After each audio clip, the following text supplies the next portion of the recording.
Hello mga kabotso. Ngayon ko pala inold ko nga pala yung vlog kasi sabi ng mama ko, bawal daw maingay kasi daw mababan daw siya, sabi ni mama. Hindi ko na inold. Diba? Sakot kasi ng ulo ko, inubo. Eto pala, may sasabihin ako sa inyo kanina. Nilista ko yung mga binibigay sa akin ni mama. Pag, di ba, nagpapadala yung mga mama natin, mga mami natin. Tapos, binibigyan tayo ng 50. Yung sa inyo mga 20. Sa amin kasi 50. Tapos, ano yun, nilista ko. Pati yung utang ng si Ate Bebeng, yung tita ko din, Tapos, yung nag-aalaga sa kapatid ko, yung baby. Ang pangit kasi ng baby, ng kapatid kong baby pa lang, punso siya.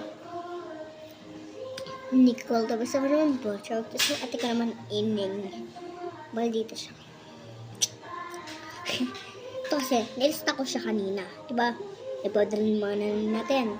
Ang mami natin. Tapos, bibigyan ko kayo ng 50. Pinibigyan ako ng 50 ng mami ko. Tapos, eto pa.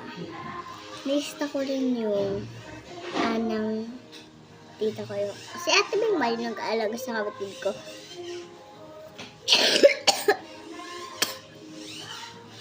Nag-aalaga siya sa kapatid ko. Parang kasi nga po. Ikaw, diba?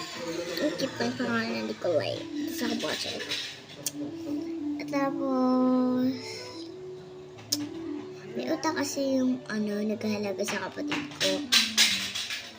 Nag-uutang siya sa akin. Sa amin. Kasi dati may mga pera kami. Nag-iipon kami dalawa ng ate ko.